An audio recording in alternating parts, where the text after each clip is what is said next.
It's, are the microphones on? Yeah. Well, thanks for coming. Those of you who are long-term, attendees to the Another Look, welcome back. Those of you who are coming for the first time, my name is Robert Harrison. I took over from Tobias Wolff, the directorship of Another Look, and this book club, as we call it, is intended to select books that are deserving of another look, either because it's been long enough since they've been published that they've fallen into a certain kind of oblivion, or else they passed under the radar at the time that they were published and would need another look for that reason. I chose, with a certain degree of trepidation, I have to say, this little book, Too Loud a Solitude, by the Czech writer Bohumil Hrabal. I know that we have selected a number of very kind of successful books that have appealed a great deal.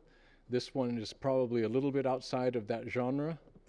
Most of the books we've read since I've taken over have had some kind of love story involved, and that's always, that's always nice, right?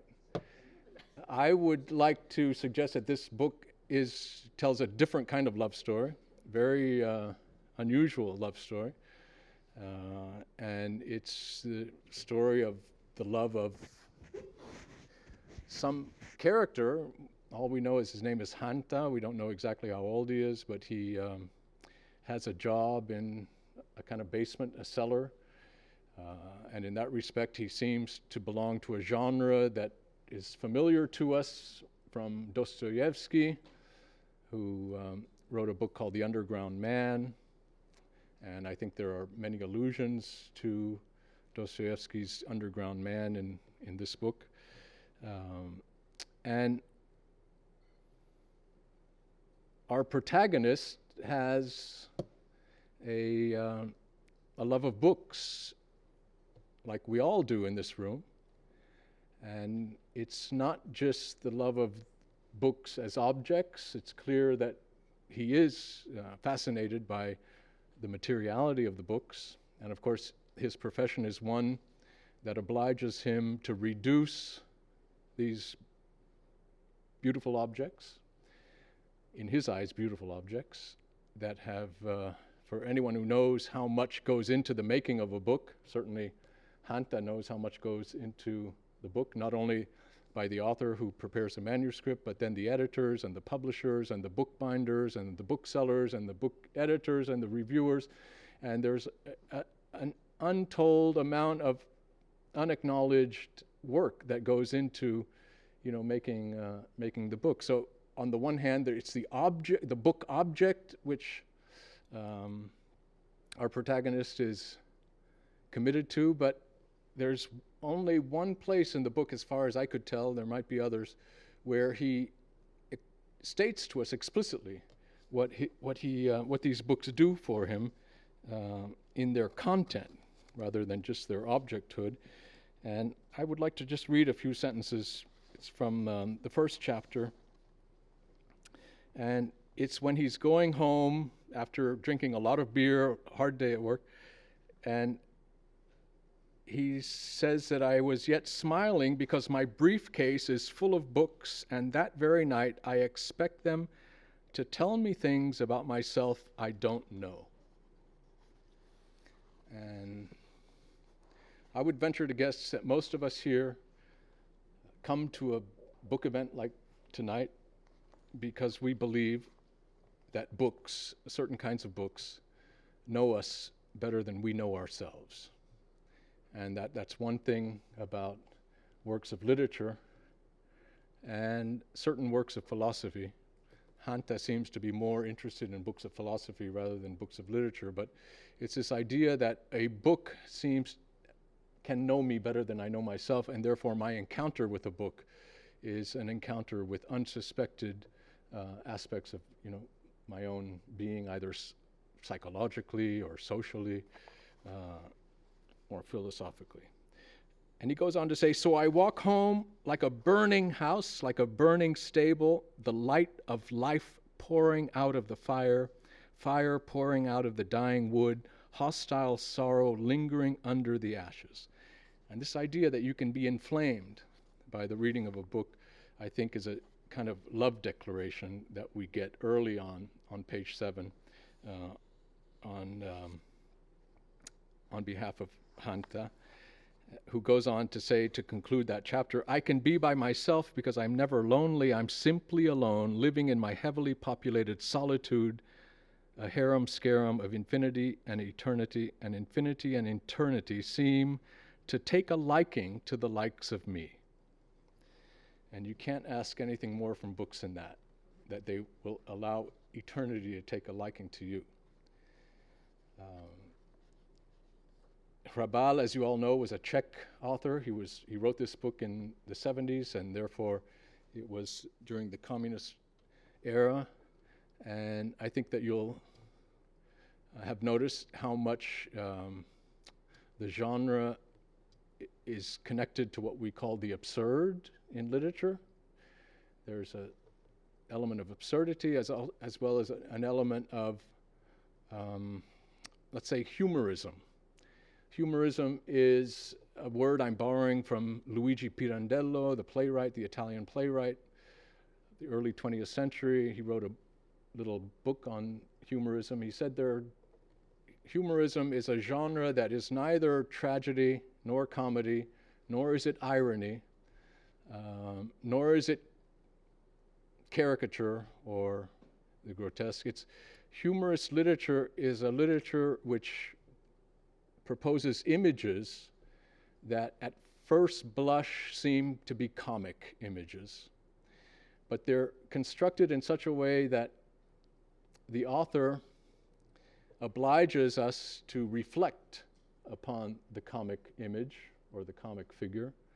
And through this act of reflection, the comic image gets decomposed. He calls it the decomposition of the comic image, to reveal what he calls this sentiment of contrariness, so that what seemed comic remains comic, but at the same time it reveals a tragic underside. And it can also work the other way. A tragic image it's not tragic comedy, but it's a kind of humoristic effect that is profoundly connected to the feeling of the absurd, of some kind of incongruity.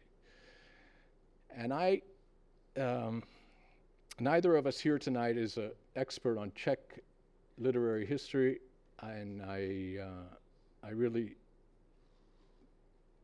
researching some meaningful comments to make to you tonight in my introduction, I realized just how tragicomic it is that we don't have more specialists of Czech literature in our American institutions. I looked far and wide in California to find people who would be experts in the departments of Slavic, and discovered that literary histories are known to the degree that the nations that they are associated with are powerful nations. So Slavic departments are almost exclusively dominated by Russianists. English departments are strong. I mean, the French literature, small countries like Czechoslovakia at the time that he's writing, the Czech Republic now, it's extraordinary when you look into it how rich is the literary history of the Czech literature in the 19th and 20th century.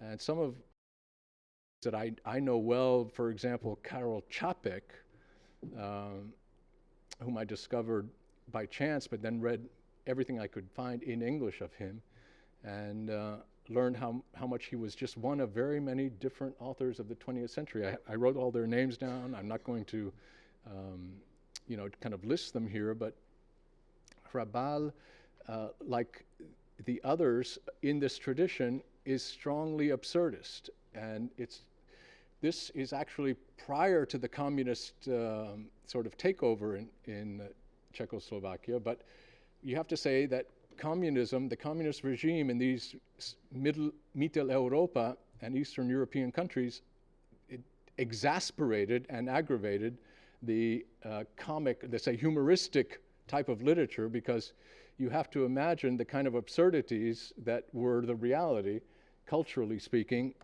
under these regimes, where we have a description here of these highly educated university professors and scientists and others who in this social engineering were demoted to the most demeaning jobs, and they're working, cleaning sewers, and they are the ones who, through their intellectual and scientific curiosity, discover the war of the rats in the sewage and if you were growing up or living in a country that had a regime that is one of the most absurd kinds of regimes, which is the kind of regimes that were imposed on Central and European. I'm sorry, but that's how I think of it.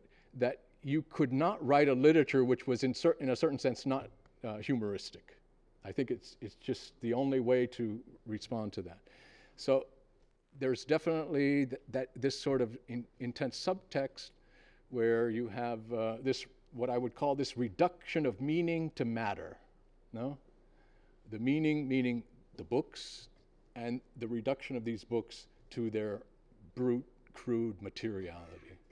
And I'm sure that tonight our guests and participants are going to make some reference to a certain kind of Marxist theory of, as you all know, that there's an infrastructure, it's a material base on which everything is founded, and that culture is kind of floats on reality. And so when you have this kind of hydraulic press, which is reducing the meaning of these books to the kind of materiality, I think there is a humoristic kind of allegory, if not tragic parody, of a certain kind of Marxist ideology in its, let's say, extreme forms of dialectical materialism. So these are, some of the comments I just wanted to throw out before I let our guests speak. So I am going to now introduce Karen Feldman has graciously agreed to join us. Karen Feldman is an associate professor of German studies at Berkeley, an old friend of Stanford, part of our philosophical reading group. She's the author of Binding Words, Conscience in Hobbes, Hegel, and Heidegger. She has published a number of articles on aesthetics, literary history, philosophy of history, literary theory, and I'm sure she has a lot to say about our Too Loud a Solitude book. Sepp Gumbrecht, Sepp as we know him, Professor Ulrich Gumbrecht, is the Albert Gerard Professor of Literature here at Stanford. I can't tell you how many books he's published and how many honorary degrees he's received, about 9, I think, from 7 different countries. And he's a dear colleague, and I know that anything he has to say about this book or any other book is of distinct interest to me. So what I thought I would propose, if you're all agreed, is that maybe, Sepp, I would ask you to begin, and then we'll hear from Karen, and then we might have a few things to say among ourselves, and then we open it up to a general discussion. You stay in your seats, and we'll speak from the stage.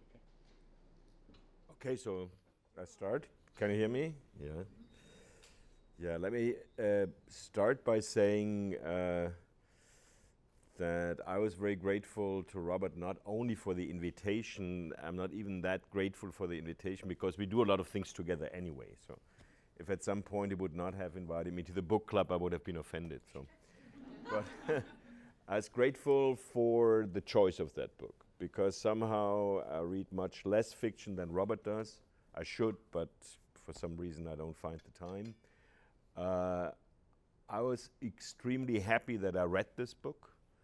I greatly enjoy this book, and I do know that I say that partly provocatively because I don't expect that this is a book that everybody enjoys. I mean, you can draw the conclusion he must have very bad taste if he enjoyed that book so much. Fine with me if you... So I really enjoyed that book, but I also think this book has an amazing philosophical edge. Now, when I was asking myself, why did I like that book so much? I mean, there are 2 reasons. One is banal. So I was born in Germany, as you have heard by now, unfortunately, after 28 years in California. I was born in northern Bavaria, and actually about 80 kilometers away from the Czechoslovakian border when I was still living in Germany. And I was telling Robert and Karen when I went to elementary school, about 1/3 of the kids in my class were Sudetendeutsche. That was the German minority in Czechoslovakia that Hitler had wanted to push, and who after 45 had to leave communist Czechoslovakia. And I can still remember actually that one of the fathers of my classmates was absolutely in love with the Tatra, with that white car that you see parked in front of Encina Hall. And I can also remember, I mean, if you're German, the Sudeten accent, the Czech German accent, is a kind of very sweet, sing-song, sensual accent. Yeah? So I could copy it now, but I don't do it because it would be a waste, and then people would think I'm against minorities or anything like that. The philosophical reason why I think I like that book is that while I have to admit, I know one should admit that in a public space in the United States, I mean, I don't go to church or anything like that, but since my intellectual beginnings, I've been fascinated by theology, mainly Catholic theology, and I mean, that's something I share with Robert, up to the point that at some point our students would call us the altar boy combo. So being part of the altar boy combo and having an interest in Catholic theology, as you will see, was an entry for me into that book. I have no clue whether Hrabal would share that interest. I have no clue about his religious background, if any. But I think in the southern part of Central Europe, especially in the southeastern part of Central Europe, that looms. That cultural cloud, I'm not saying theological cloud, looms. Now, Robert would feel that I'm betraying him if I wouldn't come back to a bad habit I have when I'm teaching. This is, of course, not teaching, but I have 4 points to make about this book. So, I'm a decimal fetishist, and Robert says that's true, that in spite of being an ex-Catholic, I never have 3. So it's 2 or 5 or 4. So, okay, 4 points that I want to make.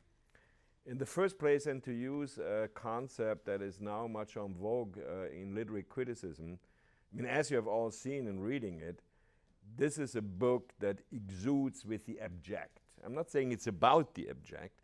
Now, I think abject, in a way, is too quickly clean a concept for what this book has. Yeah, I mean, I felt when I was reading that book, why were there no grease stones on the pages? Or why was there no, I mean, or sometimes I felt, I hallucinated, I had this very heavy beer smell in my nose. Like, I mean, when you don't drink the beer, it's too much, and you let it overnight, and then you have this sourish smell in the morning.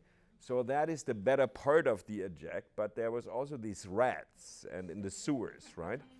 Or you gulp all of a sudden and it's a frog. I mean, so, and this is not, I mean, this is what I'm saying, this is not about the abject or about all this greasy, beery stuff.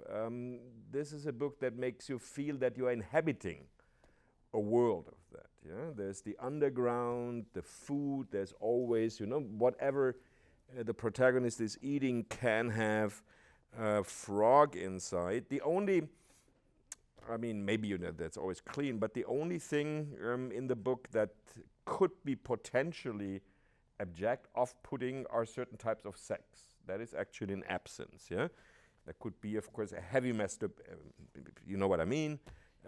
No, that doesn't happen. But beer and food and grease and rats and mice and frogs and so forth and so forth. To test your resistance, I wanted to read you and I'm not kidding you, my favorite quote in that sense. And that is about the death of his uncle. Yeah? And if you have your copies here, that's on page 49.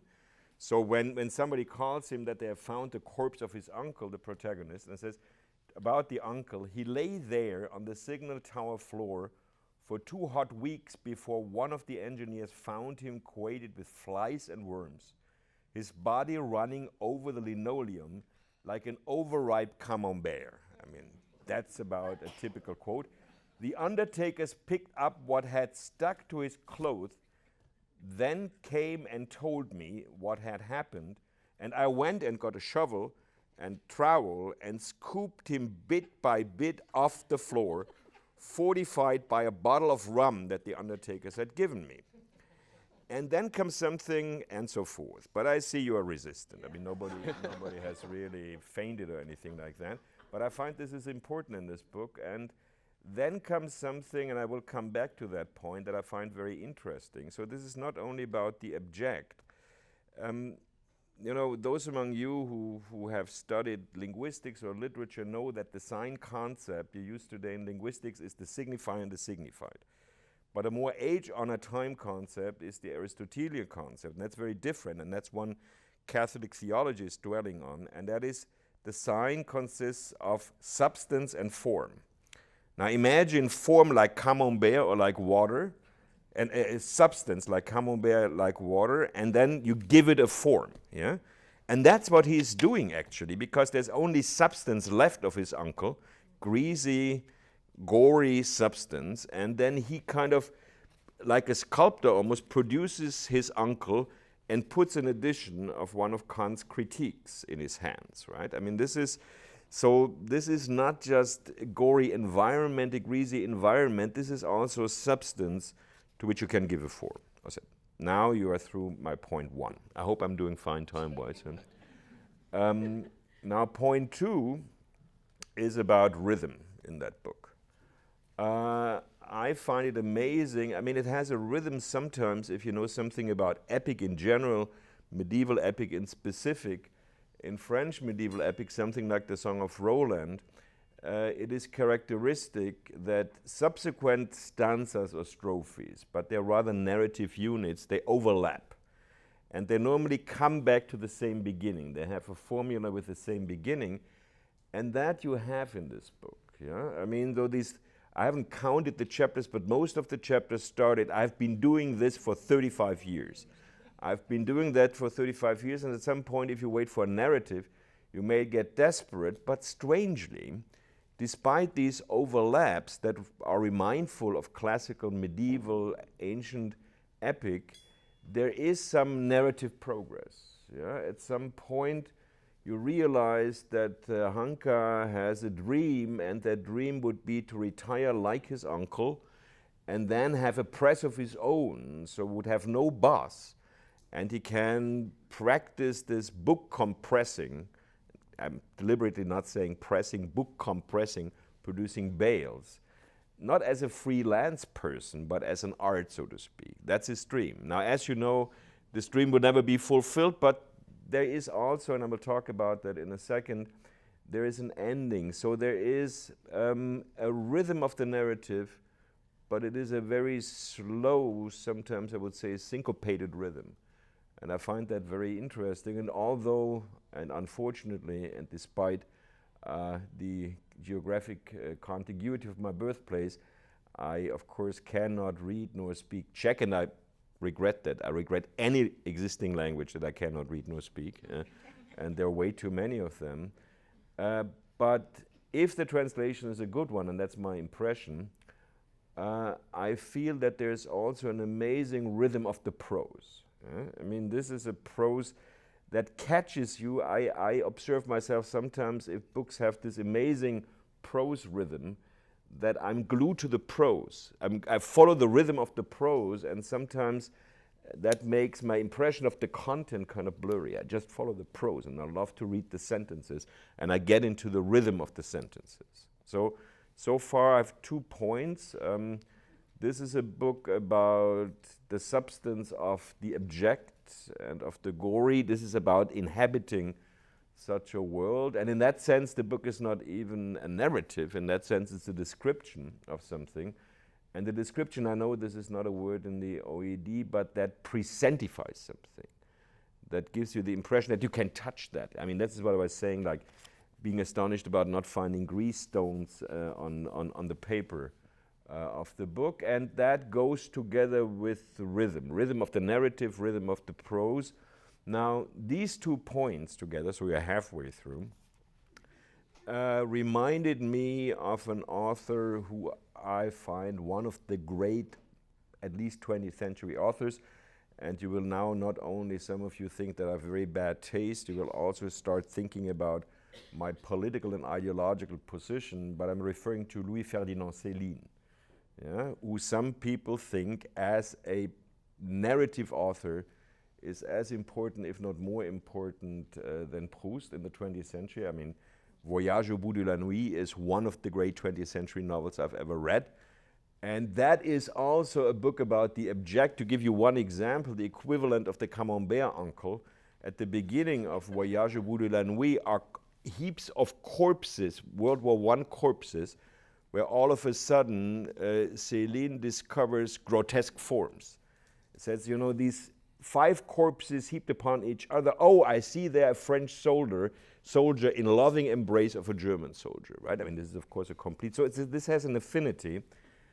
And then I think that Céline is really second to no other 20th century European author in terms of prose rhythm. I mean, just try it out. I mean, read the final page without even knowing the plot, which is very difficult to summarize, of Voyage towards the end of the night, and you will get that feeling because the English translations are quite good. So we have this substance of the gory and we have rhythm. Now, my third point is a point that goes counter to what the cover says about the book, and if you forgive me that kind of provocative remark, which would be the typical book club mentality. So this is a book about an author who is forced to destroy books in this press, in this hydraulic press, but thank goodness he secretly selects some books and brings them home, and that is, therefore, this is a novel or novella about the value of selected books and what they can do to you. Now, and here's an allusion to the Eucharist, yeah? This is, the substance is Christ's body and blood, and the form is bread and wine. See, I feel this producing of bales of books, destroying them in the press, but keeping their substance, and giving their substance a form, is as important a way of dealing with books, like as bringing them home and reading them. See, my impression is that some of the fantasies are very important, the gypsy girl, may have come to the protagonist osmotically, so to speak, and I'm deliberately using this material language, yeah, by osmosis. I mean, he has been producing, he has been sweating, and something gets to him materially. You get my point? I mean, I want to say that to produce these bales of books, sometimes with bloodstains, sometimes with flies in between, and then to market these bales is clearly important to him. So that in a way, this word press, this hydraulic press that is destructive, that transforms the printed book, the book whose materiality we normally don't perceive, into bales of substance, I feel that is as important as a press that does printed books. So I think this being in love with the press, for me, I mean, which the protagonist is, and his determination to continue processing the materiality of books in that press and giving them a form, is an indication that the relationship to the books is not only hermeneutic, it's not only by interpretation, it's not only the normal way that we read books, it is also, in the sense, material, in the sense, and once again I'm just using these concepts of Catholic theology to make my point. I'm not saying there's a religious subtext or a theological subtext, like, I mean, in Catholic understanding, and although modern Catholic theologians don't like that, of course, communion is theophagy. You eat God's body and you drink God's blood. Yeah? So there is something about eating the books, inhaling the smell, being material, one of them. I find it interesting as an indication that the books that he collects at home in all these bookshelves, they're always life-threatening for him. Yeah? Whereas the relationship to the Bales is one of pride. I mean, he really wants to sell them, and I also think this production is what he considers his greatest achievement. I mean, Robert was already making the allusion, of course, this insistence on materiality clearly has a parodic, critical, absurd relationship to the ideology that the author was surrounded by for most of his grown-up lifetime, and that's communist ideology. The irony could be that there has been no ideology, no philosophy in the history of humankind probably, but certainly in Western history, that talks more about materiality than Marxism. But materiality is never materiality in the sense of 18th century Marxism and of that book. Yeah, I mean, in Marxist theory, in Marxist philosophy, there's nothing more idealistic than Marxist theory, than Marxist philosophy. There is no materiality. In Marxist aesthetics, this absolutely plays no role. You get my point? So in that sense, if you think that his readers were constantly surrounded and fed up with this discourse about materiality, it could be, I show you what real materiality is. Yeah, real materiality is sweaty, has, you know, the corpses of rats, has flies, has blood stains, and so forth, and can be cast into a form. Now my final point, and this will try to bring the narrative of the book, the political environment, and this theological non-subtext into convergence, and that is decisive for my reading. So I think what is important for the narrative and constitutive for the narrative are the two ideologies that Hrabal, due to his lifetime, was exposed to during his grown-up age. And this was the fate of many of his contemporaries in Czechoslovakia, in Eastern Europe. And that was, first of all, Nazism. Yeah? I mean, this was a country under Nazi occupation, basically de facto politically since 1938, even before the beginning of World War II, and then since 1945, a country in the grip of the Soviet Union, I mean, with an imposed upon communist ideology. Now, both these episodes play a role in the narrative, and they are actually narrative elements that are constitutive. The Nazis mainly, and I would say this has to do in both sides with the love story, with the women in this book. Yeah? The gypsy girl in the end, the gypsy girl who sleeps in his bed, who is close, who is cozy, there's never any talking about sex. The gypsy girl goes to a German concentration camp and will be processed, physically processed, in a German concentration camp. I have a hunch, but that may be my reading and my German-born guilt complex. You know, I was, after all, born almost exactly 3 years after Hitler's suicide in the same country. And that is a temporal and spatial contiguity that marks you.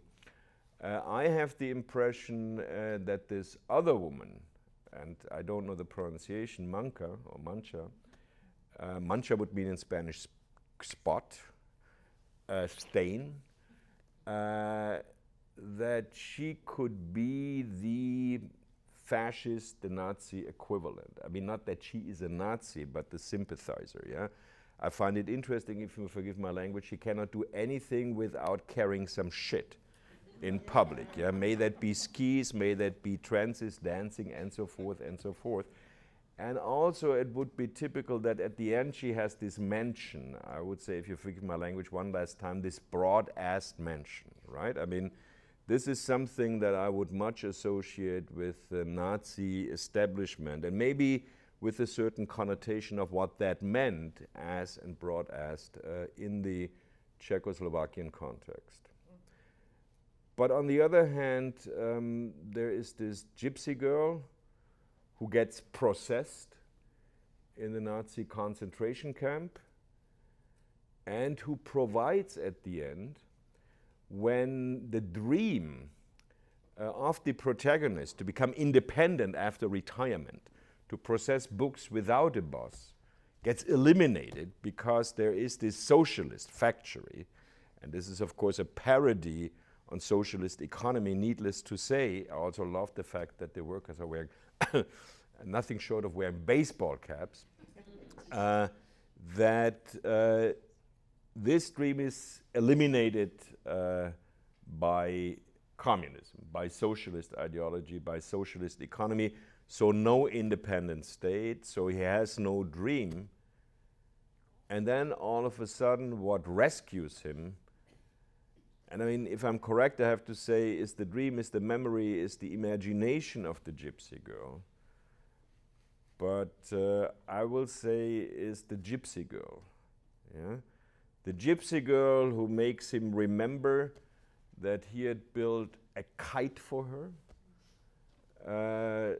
And then all of a sudden there is this dream on the last page of the book that the face of the kite is his face, that he is the kite, and the gypsy girl is at the end of the rope, and that's the promise at the end of the book. She's climbing up to him, and there's something for me at the end of the book like an imagination of a physical union. I mean, maybe that is the only potential sexual scene fulfillment at the end of the book. But it is also in the sense of elevation and in the sense of all my theological allusions.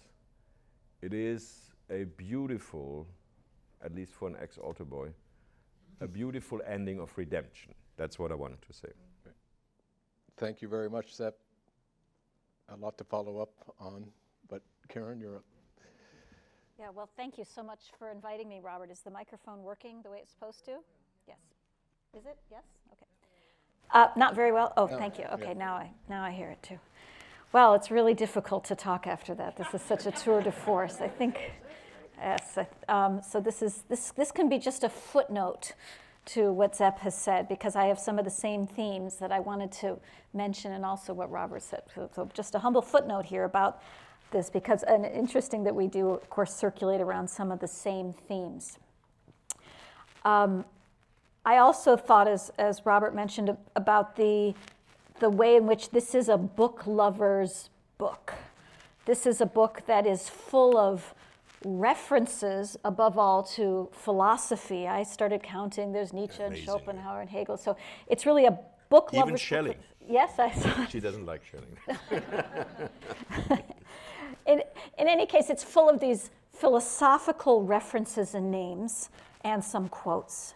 And then there are, of course, which Robert also alluded to, the similarities and the influences. And I don't imagine that Hrabal thought he was hiding any of the similarities and influences that he would have to, specifically, I thought, Dostoevsky and the Notes from Underground, and of course Kafka, Prague, and all the sort of Kafka elements there. In particular, the machine that compacts the bales, and into which he himself steps at the end to be compacted and has this vision, is such an echo of Kafka's story, The Penal Colony, where there is a machine that is supposed to write the punishment on the prisoner's body, or write the crime on the prisoner's body that they have committed in their blood, so really punch it into them and kills them. And at the end of that story, the main character who's been showing off the machine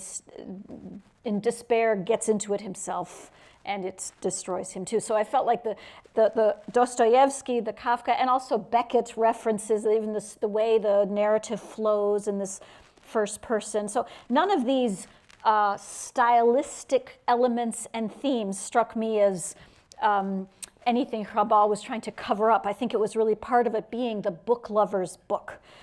In addition, of course, it's about a book lover. So, you know, it's this at least threefold way of being a book lover's book. I was looking at some of the critical reception. There are efforts to compact the book, let's say, into a genre. It's surrealist. Well, and of course, Hrabal did start off as influenced by surrealist poetry. But I don't think it's entirely just surrealist in any case, because there are heterogeneous elements that are brought together in more jarring fashions, perhaps, than one might observe in surrealism. That's something we could argue about. But in addition, some people want to call it a kind of magical realism or Central European magical realism. I don't think that's quite right, because it's too ordinary. It is somehow couched in the ordinariness of the body functions and the everyday. So there's a certain everydayness to it. But in addition to the desire to categorize the book in a genre, there seems to be even more strongly, and this is in a way like with Kafka, it demands or it seems to pull you toward an allegorical reading. It must be meaningful. It sort of seems heavy with meaning, pregnant with meaning. Is this an allegory of life under communism? Or is this an allegory of censorship? Oh, books are being destroyed. This must be an allegory of artistic creation and the tie to the act of destruction. So you can come up with all kinds of allegories of art and making, or religious allegory. Certainly Hrabal invites that with the description of the laying the books open as if on an altar, and the seemingly sacralizing rituals that he describes as rituals that he performs over them. So again, there seems to be this pull to find some kind of allegorical meaning. The themes include death and time. And so it seems to beg the question, what is this book about? Or what is this book doing? Or what even is it? What is this book? And that seems, I think, to ask us, on one hand, to look at it allegorically, but on the other hand, or on many other hands, I would say, to resist that. And I would say, so I'd like to talk about how I would see the book as, although it invites all these allegorical readings, actually resisting them in many different ways. The first one, this is again my footnote quality here, is Sepp. It's not about this. It was what I wanted to evoke, the sensory. It really is the scraping of the putrefied body. It isn't just about these things. So first of all, I would say it's not allegorical, because it's too, what you're saying about presentism. I don't usually agree with you on that either. We've had many disputes about that, but in this case, I agree with you. I know, that's a little strange. Anyway, to resist the aboutness in its very sensory presentness. That's one way in which it's not allegorical. Another way, or another aspect of it that resists allegory, could be recuperated, but I would say it resists it, is the grotesque aspects. The combinations, again, of high and low, that you have the philosophical and the scatological. You have discussions of wars, but they're between sewer rats. So again, the grotesque combination of these highs and lows, the physical, the ideal, and so forth, that it resists allegory. It still invites it again as it resists it. Somehow we want to say, oh, it must fit together, but I'm at least here pushing toward the resist. Another way, and this goes back to, in great detail, we did not talk about this beforehand, but the aspect of humor here. And you referred to the Pirandello, which I didn't know. But I was actually thinking more about what Freud says, which maybe Pirandello knew, I don't know, about broken humor. So Freud has a book on jokes and the unconscious. And he describes how jokes work. And he describes jokes as one kind of humor. So the joke condenses meaning in such a way that it produces a proliferation or explosion of affect. Even a simple pun, there's condensed meanings, two or more put on top of each other, and it evokes the guffaw or the groan. Other more complex jokes, they pack in together a number of different elements, and in the climax or the punchline of the joke, there's an explosion of affect. So Freud describes that as what a joke is. Now, what Freud says about humor, and this maybe relates to what you're talking about with humorism. Humor, he describes, these are both aspects of the comic, jokes and humor. Humor, he says, is not like the joke. And I think the humor applies to what Hrabal is doing. Humor, Freud writes, puts things together. It's a kind of compacting, but in such a way that a negative affect is evoked and then interrupted. That there is a negative affect that would come to the surface, but the humor jumps in and displaces it onto something else. So this seems to me a very appropriate description of the humor that Hrabal has, that, as Freud says, you don't get the release of the negative affect. It gets interrupted, halted, and somehow combined with this, with the humor. So disgust and humor, for instance, with the examples of Manka, getting caught with feces in her hair and on her skis and so forth. It's disgusting, and yet the humor interrupts a simple explosion of disgust. The scraping of the uncle also in the same vein. Also the sadness. There's obviously sad moments, and then they are nonetheless, not in each case, maybe with the gypsy girl as an exception, they don't fully arrive as sadness. They get interrupted and turned into something humorous. So I would say the humorous aspect here resists lets us resist saying, oh, this is an allegory of censorship. Oh, this is an allegory of this. It again renders it more complex.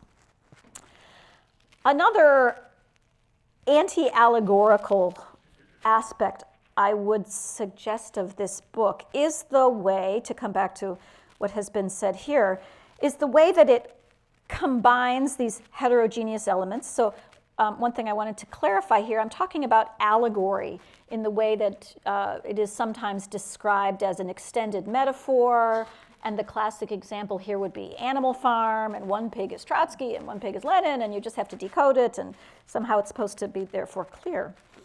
I think here the certain quotes, certain moments are significant in disrupting that desire for a univocal, metaphorical meaning here. In particular, this one quote that comes up at least 6 or 7 times in the novel, where Hanta says to himself, the heavens are not humane.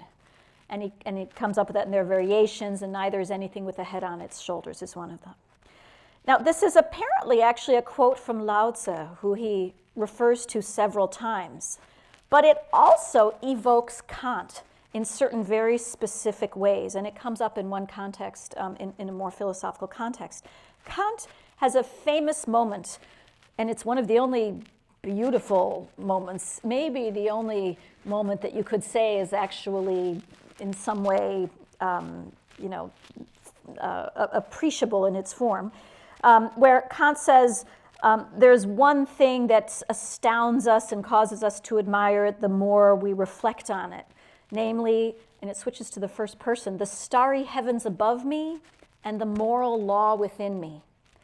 And Hanta seems to refer to this dichotomy between inside, outside, and interior, exterior, but especially here with the heavens are not humane. I think he is evoking the distance between, not the moral law, dropping that, but between the body of the person and the heavens that for Kant are also starry. So I think there is this radical separation that keeps getting evoked. Heterogeneous elements get compacted together, and that is definitely part of the novel, but that it resists any kind of simple Animal Farm-like allegorical reading. The other temptation that I think the book poses is to be read as some kind of allegory of existentialism, or as an existentialist story. And I want to say a couple more things about that, and that's almost all I have to say here. The topic of allegory is important within existentialism, thinking specifically of mid-20th century French existentialism. So, for instance, Sartre criticizes Camus for being too obvious in Camus' book *The Plague*, La Peste, because it's so obvious, who's who and what's what. It's not a truly existential novel because it's just an obvious allegory. And Camus also criticizes Sartre for the same reason in La Nausée, like, oh, it's such an obvious allegory, it's too univocal, it is too representative, it's too obvious. And de Beauvoir also in L'Invité is criticized for producing a thesis novel, that there's somehow an argument packed into the novel. So even among themselves, these French existentialists are concerned, at least in each other's work, that they shouldn't be too obviously allegorical and metaphorical. Whether they achieve that on their own is another question. But they're concerned that that's not the proper existentialism when they're at least criticizing each other. So I would say that Hrabal would above all of the literary talents in any of these mid-20th century French existentialists, he resists any statement of a univocal message in any of this. There is this again, resistance to any boiling down. So if that is the case, then I come back to this demand, or the question it seems to pose for book lovers. Well, what is it? What is it that, if it's not about, if we're saying this is not about communism, censorship, it's not about that, then what is it? Well, formally, it is this kind of wandering, rambling, free movement among scenes. And Hrabal was very interested in that movement and gave it a Czech name that in English is translated as palavering, just moseying around, or and I guess in the Czech it doesn't have the slightly negative connotation that it would have in English, so that it has this form of palavering. But more than that, I would say if we want to say, well, what is the book? I guess it comes back to the pressing that Sepp talked about here, the compacting. It is the book itself, of course, represents bales being compacted. It talks about, in those heterogeneous moments, about ideas being compacted into brains. The body of Hanta itself gets compacted. But if we look, the book is itself a compaction of paper. In it are compacted allusions and ideas, and time, the past and the present, and that palavering narrative style get brought together. And this is where Sepp's rhythm observation here is so beautiful, that the book itself is a very small bale of sorts, perhaps. And I also wanted to come back to the end, the last couple paragraphs, because it achieves, maybe different than Kafka and different from some of these other authors, it achieves a certain kind of completion. In Kafka, I would say there's more non-arrival. It's just left open even when in the penal colony the commander gets in the machine. It's still something, it's still unclear where everything happens, and the other guy goes off on a boat and it's not clear where he's going. But in this case, the closure is, as Sepp points out, the name of the gypsy girl. He remembers her name. He gives it an image. It's as if this bale gets sealed. It actually gets the closure. It gets closed. As he puts, you may recall on some of the bales, he has beautiful images he puts on them that he's been saving up. The masterpiece, the name that he has forgotten, reappears, and I think it allows the bale that is the small book to get sealed. So that is my expansion and my footnote to what you've already said about the last scene there. And the names are Manka and Ivanka. Huh? That is also quite interesting. Ilonka, yes. Yeah, but I want to say there's a non-semantic but a sound affinity of the two. Mm-hmm. So, yeah, well, time goes fast, and we want to open it up, to your comments, but if I can just make a brief commentary on what I understood you both to be saying. And I guess, Karen, I would, if I understood you correctly, to say that any attempt to offer any positive interpretation, by positive I don't mean optimistic, I mean any interpretation that makes a commitment that the book is about something, that you're not suggesting that it's resisted to such an extent that you just have to go with the flow, and it's the free-floating signifier. Okay, I don't want to get too technical, but I do believe that the book is about all those things, so it's possible allegories, although it's not a mechanical and definitive allegory. There are many of them, and it does play and interrupts them, and so. You also said that at the end, and this also goes back to something Sepp was saying, is that the end, Hanta remembers the name of the gypsy girl. But that's really not how I see the end as an act of recollection. I think that she herself rises up No, absolutely. I didn't to say, the kite. Didn't say remember. And Yeah. there's an agency there where, can I just read it for you, those of you who don't remember? I wanted to that read it too. So You want to read it yeah. too?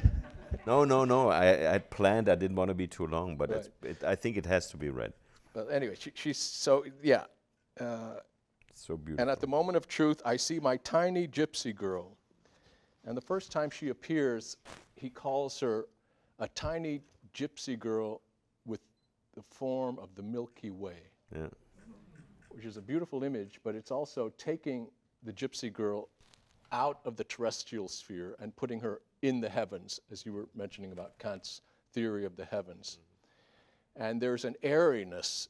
Remember, all she wanted to do was make goulash or potato something and feed the fire. She is associated with the element of fire. Fire is that which rises. It's ethereal. It's natural in the theory of the four elements. It's what's furthest from the earth. It's that which is the airy. And here at the end, it said, at the moment of truth, I see my tiny gypsy girl whose name I never knew. We are flying the kite through the autumn sky. She holds the cord. I look up. The kite has the shape of my sad face. And the gypsy girl sends me a message from the ground. Yeah. I see it making its way up the cord. I can almost reach it now. I stretch out my hand. I read the large childlike letters, Ilonka. Yes, that was her name. So there's a kind of message that's being sent upwards into the heavens that you were referring to in that. And in fact, Kant's theory of the heavens is a book that he actually cherishes. And here I'll just add one thing on the role of spirit, because Sepp talked about Catholic theology, and we're talking here about a Trinity. And Sepp avoided the number 3 for the 4 points. That's very good. But there are a number of allusions to the Trinity here, where you have the Father, the Son, and the Holy Spirit is also the Spirit. It's the air element. Yeah. And he says, in the context of his experience with the gypsy girl, on page 59, he said, suddenly I shuddered all over because suddenly the kite was God. This is when they're flying the actual kite. The kite was God, and I was the Son of God, and the cord was the Holy Spirit, which puts man in contact, in dialogue with God. And then in the next paragraph, he goes on to say, all she ever wanted was to feed the stove with the big, heavy boards and beams she brought on her back cross-like from the rubble. And this allusion to a cross that she seems to be bearing with reference to the Trinity seems to suggest that for all that compaction and everything which is being condensed into this the heavy bales has its counterpart in the airy and the levitating, what Sepp, you referred to, the elevation. No, that's what I exactly wanted to say. So at the end of the book, all of a sudden, the whole heaviness, it's a gravity book, really. And there's not much except philosophical allusions to the heaven, but at the end there's an elevation. This is this rare moment. I mean, probably all of you know 100 Years of Solitude. There's one such grotesque moment, and this is when the priest in 100 Years of Solitude drinks a certain type of chocolate. He has an elevation of 37 centimeters. But this is, it's ironic in Garcia Marquez, and I think in this one it's anything but ironic. Yeah? I mean, it is all of a sudden, that's why I'm saying it has something of redemption also, in the literal sense of redemption, to be liberated from something that is gravity, that pulls you down. Right? I mean, so there's this suspense like in Kleist's marionettes, you know? And yes, I don't want to allegorize it. And once again, I want to insist, and I think this goes for Robert, I mean, I use the theological concepts, but I'm not saying, oh, this is all about God and theology and religion. I mean, it is a way of reading it that I think works much better in this case. And, you know, I think from the cultural region and the author, there's a certain plausibility to that. It works much better than a political allegorical reading or God knows what. I mean, but this is more about something that gravity that pulls you down, that is a form of existence, no existential allegory. And at the end, I mean, it is beautiful because his face is the face of the kite. Yeah, all of a sudden he can't fly, and she has to pull to keep him not let him take off.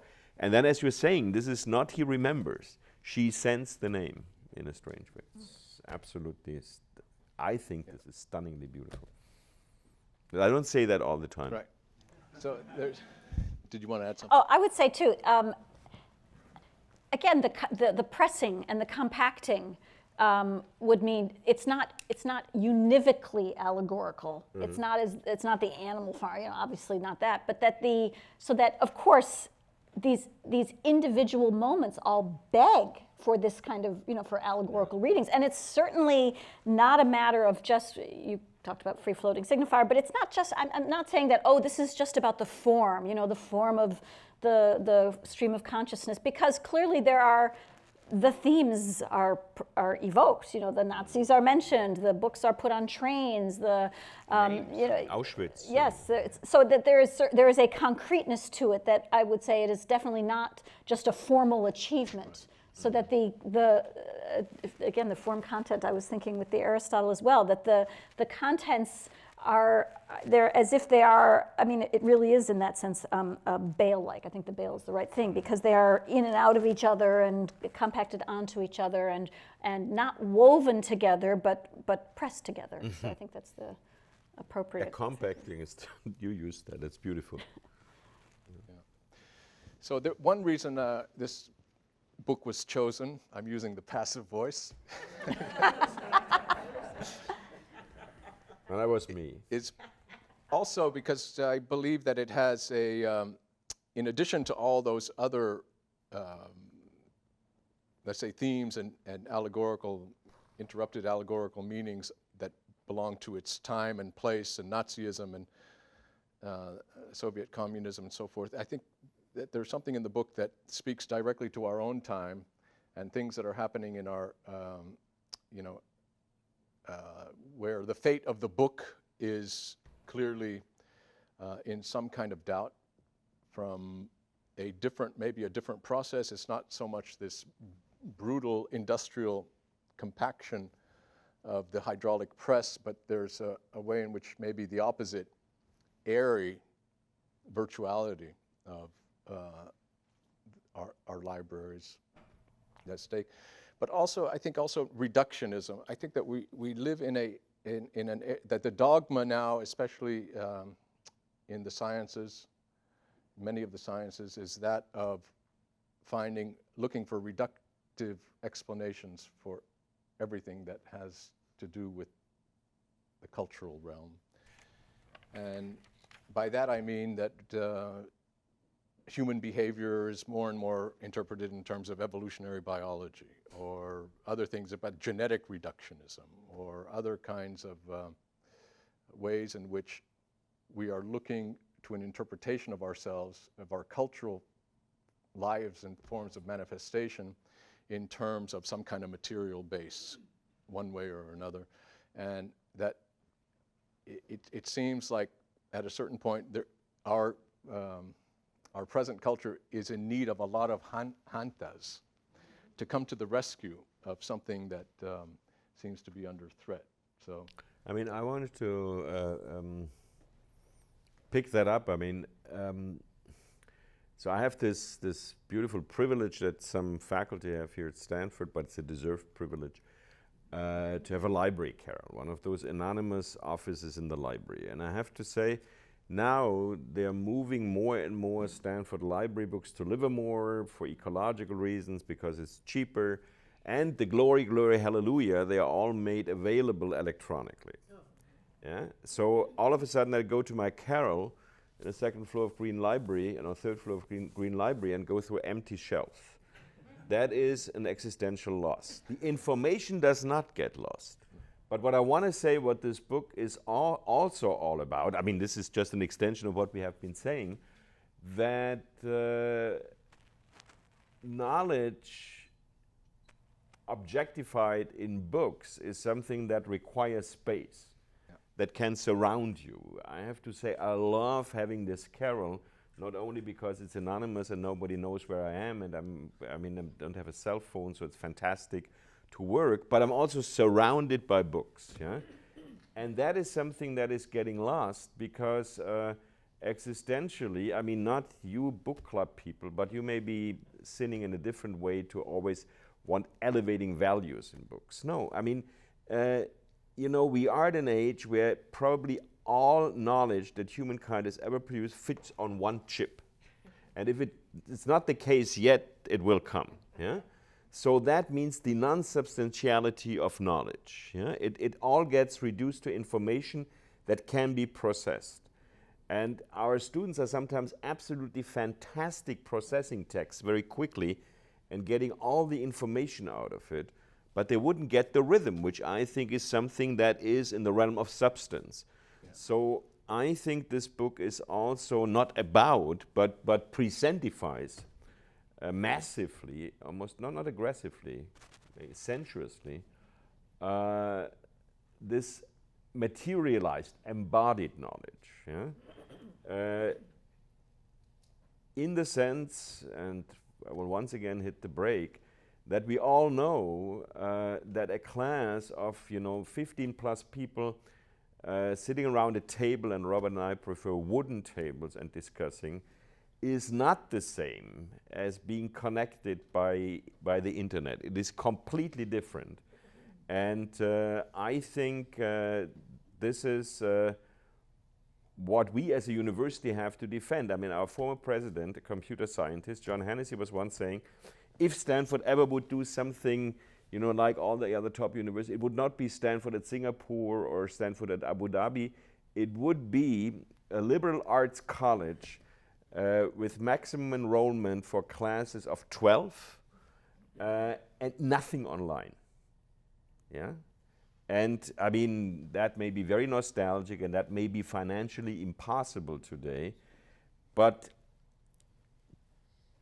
to remind ourselves of this objectivity, that there is something qualitatively different about embodied knowledge and knowledge that requires space as compared to knowledge that you can process. And I have nothing against it, but to remind ourselves that this is not a one-to-one substitution. I think that is something that this book was, to use another metaphor that is not allegory, pitching home to me.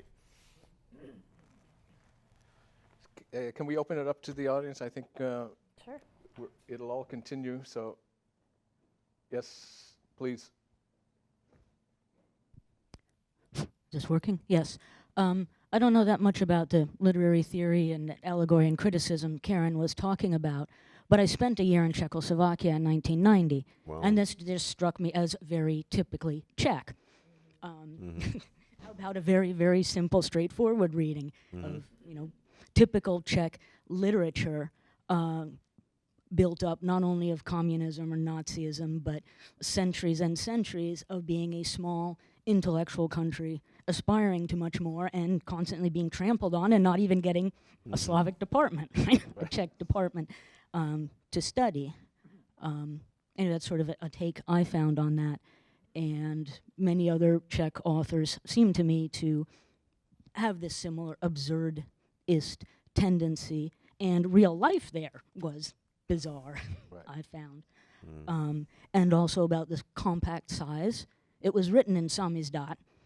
People hand wrote or typed on old typewriters and photocopied and passed from hand to hand. You couldn't have a big book.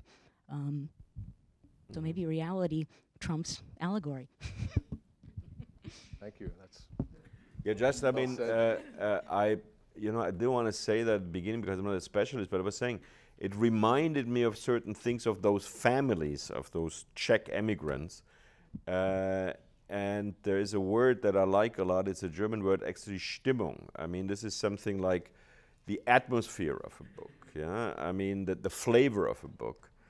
And that flavor strikes me as very specific. And I think the specificity of the flavor is yet another reason to resist allegory. Yeah, this is not in general. This is about a very specific cultural legacy and configuration that is very local. Can I ask, do you all know what the word allegory means? Are there some, yeah? Okay.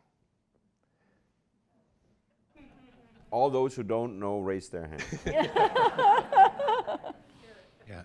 Thanks for the discussion. One of the things that struck me was that made me very sad as I read the book was how he was invested in a process of destroying books, and he seemed to have a need to reinterpret this in some way as a positive thing.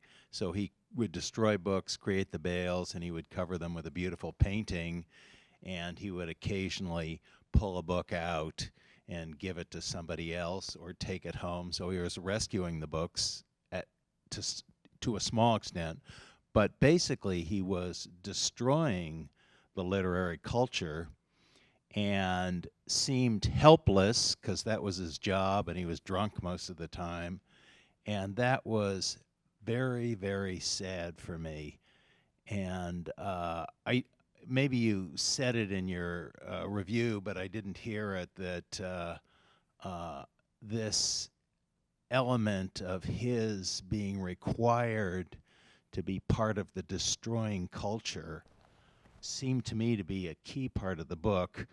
And the only happy moment for me is that last page where he has the dream of the gypsy girl, and that frees his spirit in a way.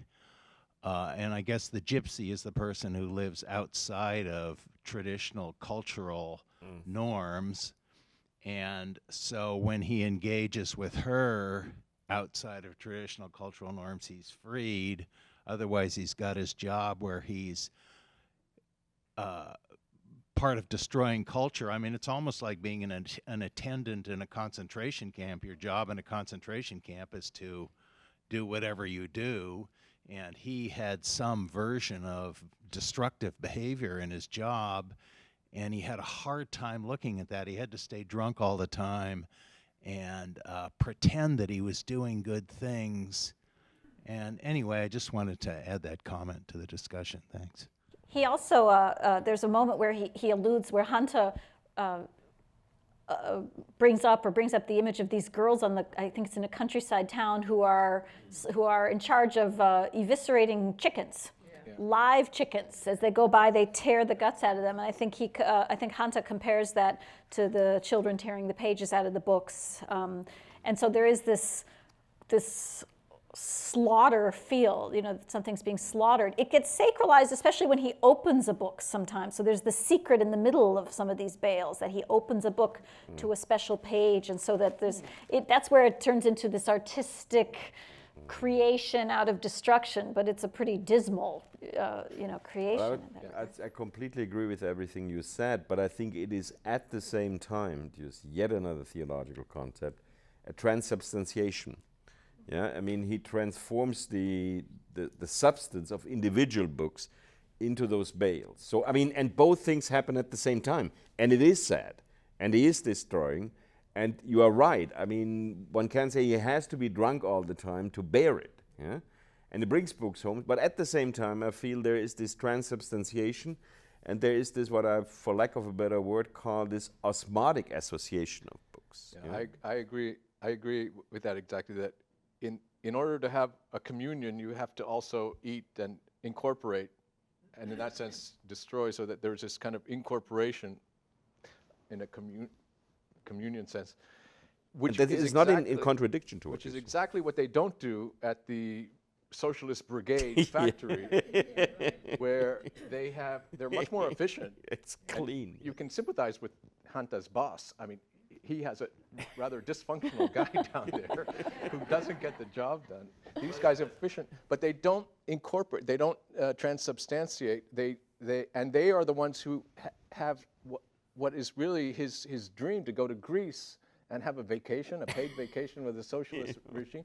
And he imagines it, I would go to Greece and I would tell them all about Aristotle. I would go to Stagira where Aristotle, talk about Aristotle, Plato, Demosthenes, and this guy knows what Greece means. Mm-hmm. Those workers who go on vacation for a week or two, go to Greece, they have absolutely no idea where they're going, because they are part of this, Marx had this idea about what is the future communist state going to be. It's going to be a place where we have overcome the need for labor, and somehow the factories are going to operate on their own. And human beings will be free to pursue their own bliss and become artists, without any need for labor. These guys might get there, but they won't know what to do with it, because they have not transubstantiated the knowledge that this poor Hanta is doing as much as he can while he's in the tragicomic gesture of destroying those things. Transubstantiation comes out of the pagan agricultural cycle of rebirth, where you have to die in order to live again and be reborn. I don't see, there's a joyous part to that. There's the death and then there's the rebirth. I don't see in the transubstantiation allegory in this book the joyousness of rebirth. No, it's not joyous. He's too Czech for to be joyous, I think. Well, I mean, the very end. Cynthia? Or who? No, go ahead. I'm sorry. Sorry, Sepp. No.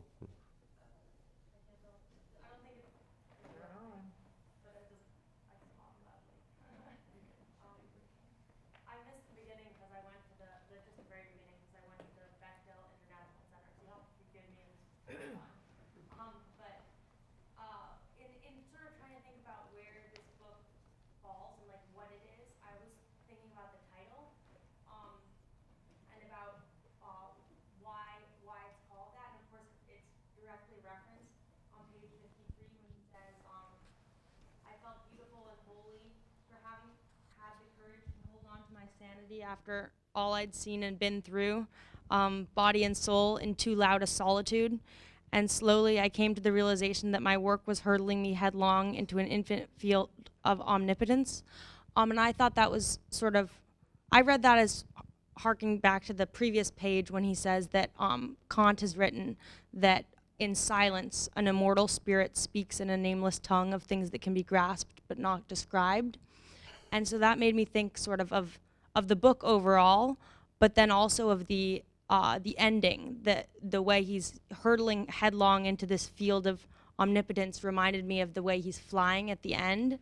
And and so I was wondering what you thought of, like, whether his job somehow makes him privy to this, to hearing this immortal spirit talking, and how that factors into the ending. That's yours. That's one for you. I'm not sure I'm fully on board with transubstantiation, so I'm not sure I'm the best one to respond to that. Let's see. So I guess I don't know if it had to have this as its title. It's a moment. I guess I would be reluctant to give it some kind of an overarching, heavier significance than what it says. That there's, again, this solitude. It's too loud. It's sort of it's in my view this relentless voice in the book that doesn't stop. Keeps going and going, and yet he's by himself. I spent a few minutes thinking about the title and looking at that passage, and I guess I thought that it was one choice among others. It didn't strike me as the necessary name for this book, but maybe there's another way to think about that. I mean, I've been thinking about it because I think you have to entertain people for 90 minutes in a book club, say something about the title. And I had the exact same impression. It's perfectly possible. It's like it's a B+ title. I mean, like it's okay, but the book is endlessly better. There's some books where the title is much better than the book, and you get very frustrated.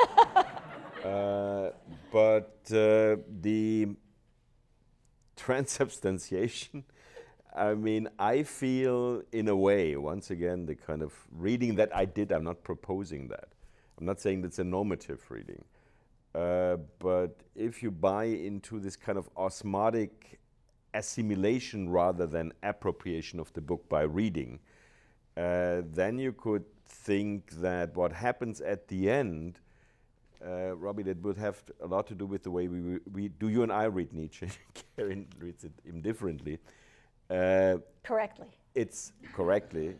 It's a surge, right? I mean, the spirit. I mean, it is not the spirit as opposed to the body, as opposed to the materiality, but it is an energy. This is why I was saying that elevates you. So it's not like all of a sudden you have the deep inside. Now all of a sudden you become a kite, and like a kite, you know, if the wind blows, is out of control and needs somebody to pull, right? This was the way. I mean, my stream of associations.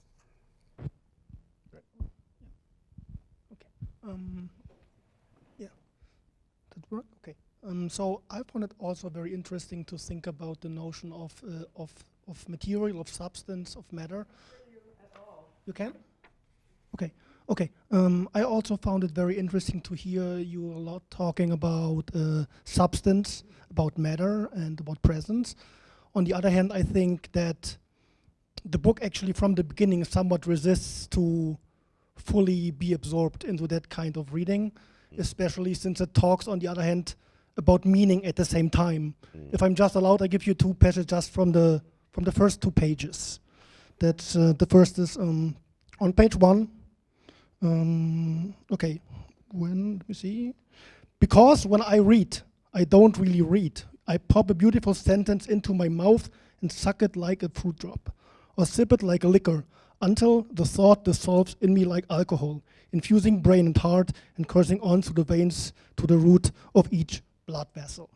So I think you get here a perfect sentence that supports the argument, because it has this physical that absorbs you. On the other hand, it talks also about the thought.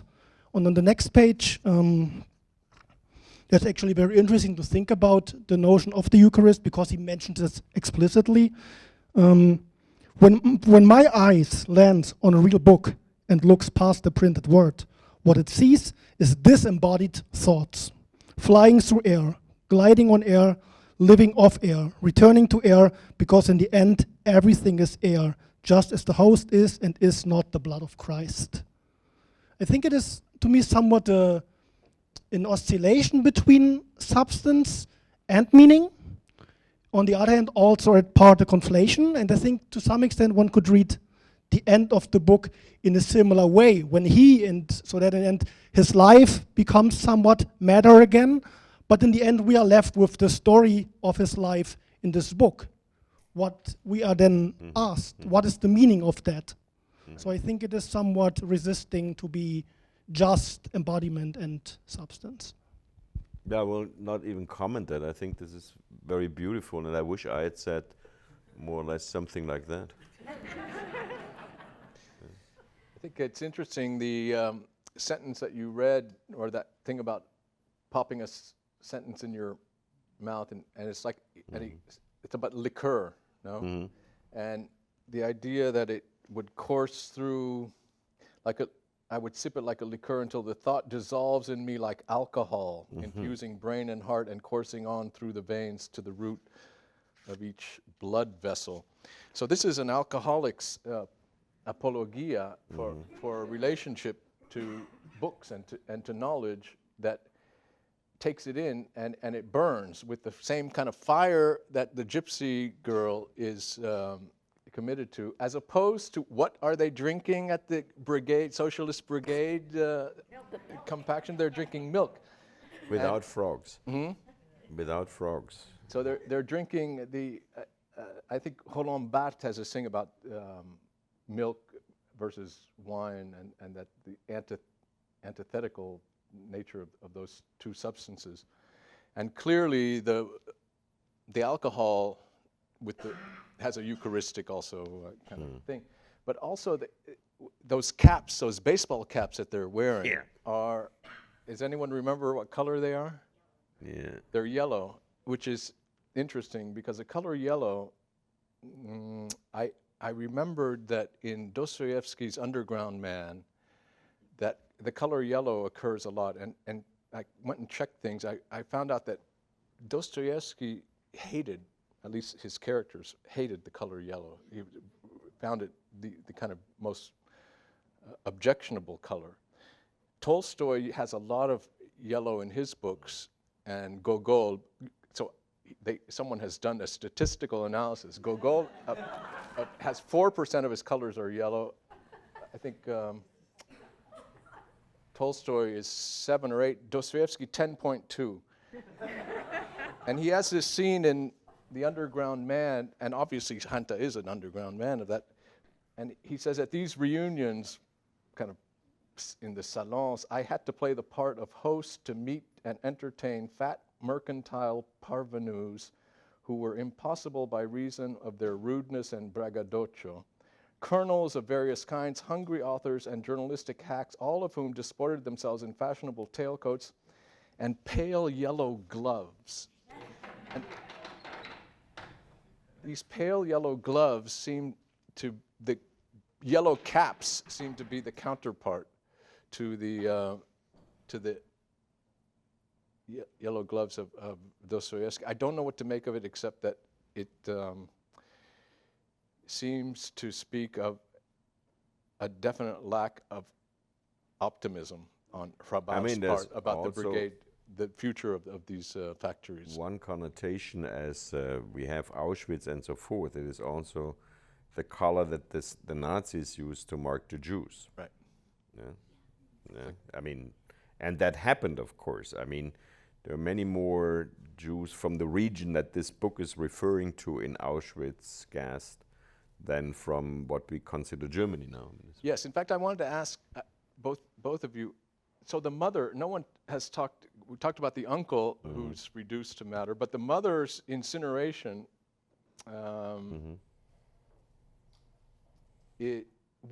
what happened to that missing ounce and a half? There's an ounce and a half that is missing, and it has to be significant, but I cannot for the life of me figure out why there is a missing. Washed it up in the air, didn't it? I think it's washed up in the air, but it seems unaccounted for. It's the weight of the soul. Yes. But there can also be, there were regular campaigns in the state socialist states in favor of incineration. Yeah. That being A, more kind of atheist, and B, I mean, pre-ecologically better. I mean, there was no ecological political position like today. So that can be one of these parodic illusions, right? That's what you get. You lose your mother if you incinerate her. So do we have time for one more question, Cynthia? Yeah, let's just maybe. I had get two one thoughts. Or two more. Right. Yeah. The first is about the protagonist himself. So the author is a lover of literature. He writes about a lover of literature for lovers of literature, and he portrays him as grotesque and a very sorry character. And so he's an anti-hero, I think. Yeah. And that leads to me to my other thought, which is that I think this is really essentially a political book, in the sense that, and I'm just reading into what must have happened, this sorry character with this lover of literature, the only job that he is allowed to have is to destroy literature. And I don't think he's not political, he doesn't have an active resistance, but somehow he finds a way to resist Yes. in a not I don't think consciously, but somehow he finds this way to do it, to resist, and he's defeated in this resistance, and so he finds the final way for him to resist. But I don't think he sees it that way. I think he just, somehow subconsciously he finds a way to end the way that he felt like he needed to. So to me, this is really essentially political. So the resistance in spite of himself, or the inadvertent or non-intentional resistance, is a really helpful motif here, because as you pointed out, it's this hapless character, who's drunk anyway, and doesn't wash himself except when he's momentarily inspired, and then he does a foot or maybe the neck or so. So it's certainly a powerful approach. It does not fully make use of some of the moments in the novel, the memories of Manka, the scatological humor. I mean, there are things that wouldn't fit into there, but of course it's an absolute. The way that Hrabal has selected these elements, and apparently very faithful to the experience of living in Czechoslovakia at the time, it makes certainly a lot of sense that way. And I think it makes it tragic that he, the book lover, is the one who does that job. And I think that he would want no one else to do it, because it has to be done. At least he's in a position to rescue some of these books, whereas there's this merciless efficiency in the other socialist brigade hydraulic press factory, where no chance of rescue is available for the books. No? And the punishment, or it's not portrayed as a punishment, but what's going to happen with the new press? It's not that Hanta will have no job.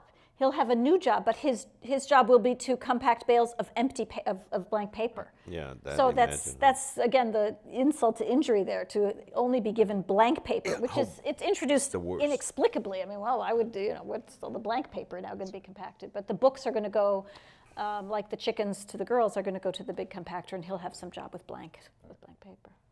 But I would like to insist, I mean, this is all fine with selecting the books, but I want to insist that the books that he selected and they're standing at home, it's not that he reads them like the member of a book club. I mean, they're standing on the shelves and they're constantly threatening his life. Yeah. So I'd at least say there are two modalities of being a book lover. Not only the rescuing books, bringing them home and then perhaps reading them. I think the processing them is as much his way of being a book lover as the other one. Yeah? It's not one against the other. Yeah.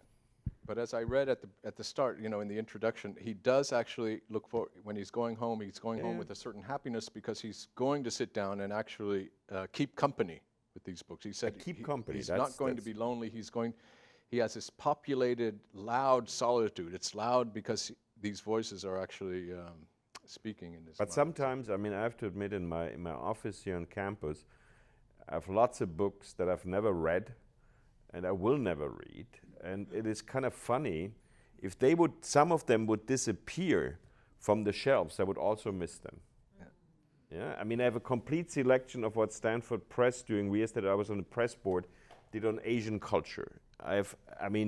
Just for lack of time, I haven't read any of them, but they stand beautifully on the top bookshelf, and they accompany me, and I would miss them. And so this is a different relationship from books that you have read. I'm not saying one is better than the other, but it is another relationship. So as we wrap up, I think we're running out of time, right, Cynthia?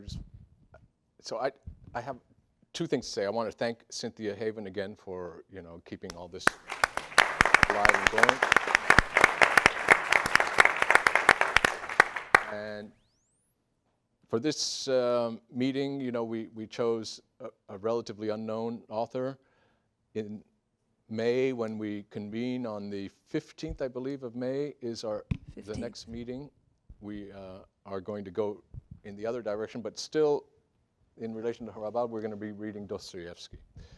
Now, Dostoevsky might not sound like an author who deserves another look, but he has a short book called The Double, which I don't know how many of you have ever read The Double, but even those of you who have read it, it deserves another look. And those of you who haven't read it, I think you're going to find it very interesting as we continue that discussion of an author who was obviously very much of a presence in this compacted book that we were discussing tonight. So I want to thank Karen Feldman, Sepp Gumbrecht, and all of you for coming on a rainy night.